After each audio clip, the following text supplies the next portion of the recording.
The chapter starts with Rox lying on the ground. Roger and Garp already left the battlefield. Oh, brother, rocks on the ground.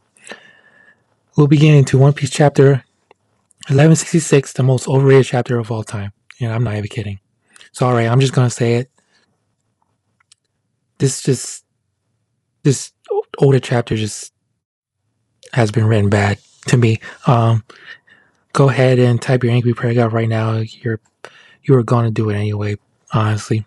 So I'm not even gonna be mad with you. Because after reading this chapter, I genuinely think One Piece fans are willing to hype anything as long as Oda draws one nostalgic panel. It's like the fan base just sees Luffy smiling and automatically calls it peak fiction, honestly.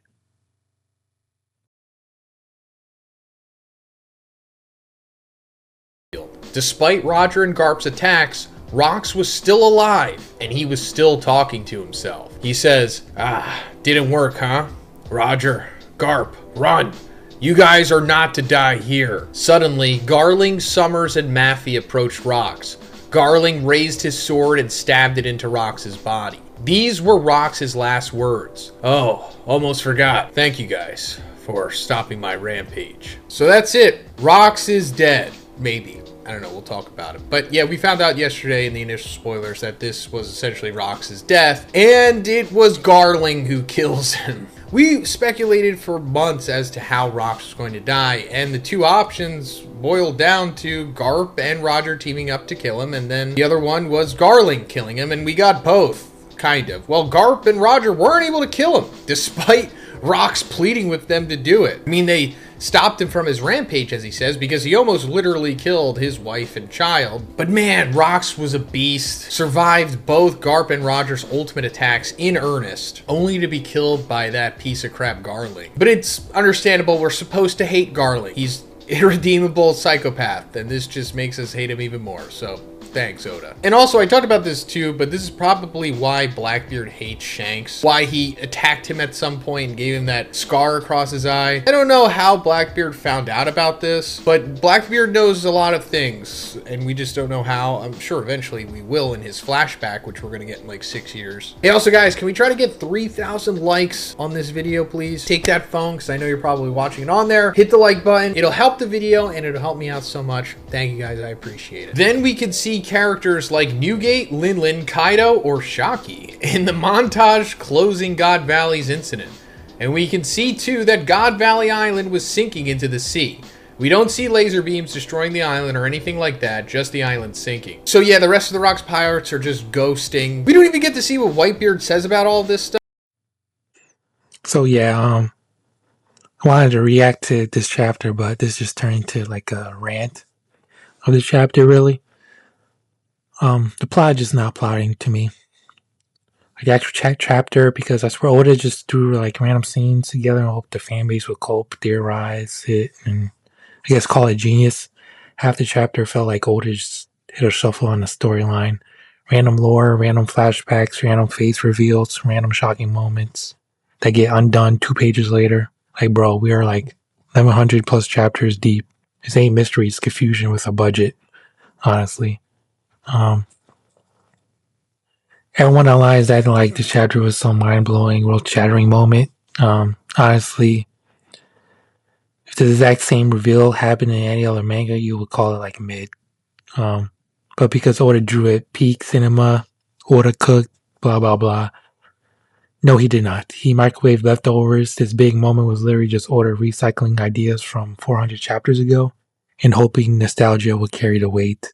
Does he just go on like thinking that Rox betrayed him? I mean, eventually Roger like has to tell him like, oh hey, by the way, Rox got Dami reversied, or however he explains that to him. He became a mind controlled demon, and that's why he was attacking you. He was very loyal to you to the end, so you should continue to respect him. I don't know if Oda will ever show us that. It would be pretty cool if he did. And as for God Valley sinking into the sea, yes, I did think it was going to be Uranus, which I guess other people did too, since Zidon is mentioning it here. But it kind of just sinks into the sea, I guess, from all the damage that the island sustained from these last couple battles that was going on. And we knew that God Valley was going to be gone anyway, because Sengoku said it doesn't exist on a map anymore. And also, I was thinking thinking, is it possible that Rox is still alive despite all of this? And I know it's like, whoa, that's nonsense. How could he? Because if he is still Dami Reversied, then would he have like the regeneration power that comes with that? And would he have like an undying body too? It's like, because we thought that Garp and Roger was going to kill him, but they didn't. So now it's just Garling stabbing him going to do it. And now, you know, that would probably bring some issues into the story if Rox was still alive. But I don't know. It's like, why is he showing us God Valley sinking into the sea? And when, you know, Oda puts other things into the story about things being at the bottom of the sea and whatnot, especially Davy Jones is implied to be down there. Made a whole video about that with Sai and Dax Sake earlier last week. That would be pretty cool if Rox was still alive. But then I guess he would still be Dami Reversied, but I guess he's still somewhat cognizant. I don't know. I'm not going to hold my breath about that. And I don't think you guys should either. If Rox is dead, he's dead. He lived a life.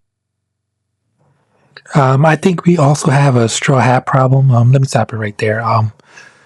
That nobody wants to admit. We gotta talk about the straw hats because screw it. Honestly, I'll be the villain. Half the crew is irrelevant now. Yeah, I'm saying it. Some more background decorations at this point. Some show up just to say one line. Some are basically Pokemon who stand around until Oda selects them for battle. But sure, tell me more about how they're one of the greatest pirate crews in fiction. Meanwhile, 90% of the time, they're just reacting to Luffy's personality like it's a slice of life episode. Think Oda is stalling. You can feel it. Honestly, your favorite YouTuber won't admit it, but Oda's dragging this arc like it owes him rent. You know it's bad when a single chapter gives us 2 flashbacks, 1 mini monologue, 1 lore dump, 3 reaction face panels, 7 pages of build-up, and 0 actual progression.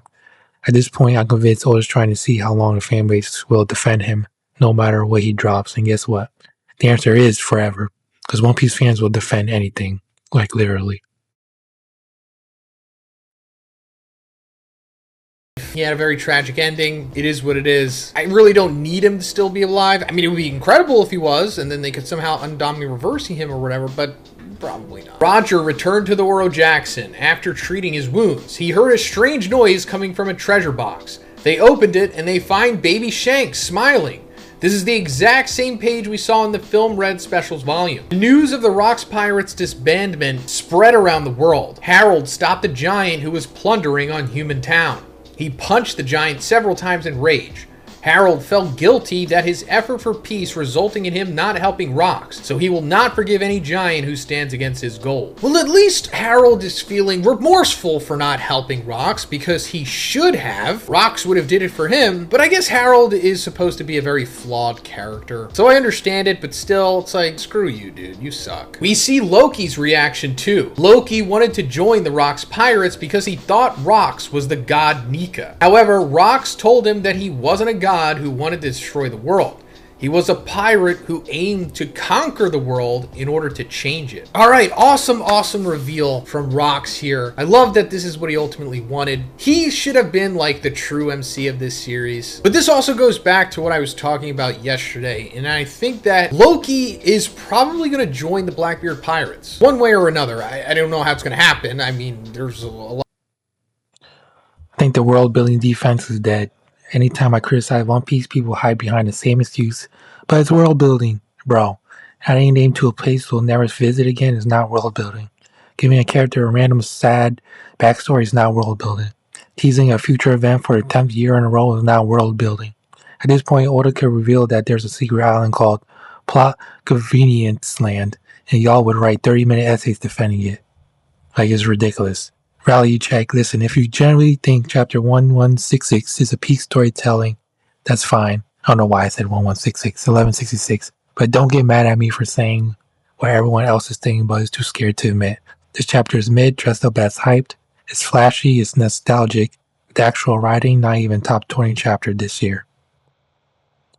To end it all, so yeah, go ahead, call me a hater, call me a fraud, call me a fake fan, but deep down, you know I'm right. The only reason people are hyping chapter 1166 is because it's One Piece. If any other manga dropped a chapter like this, you wouldn't even finish reading it. Alright, I'm done.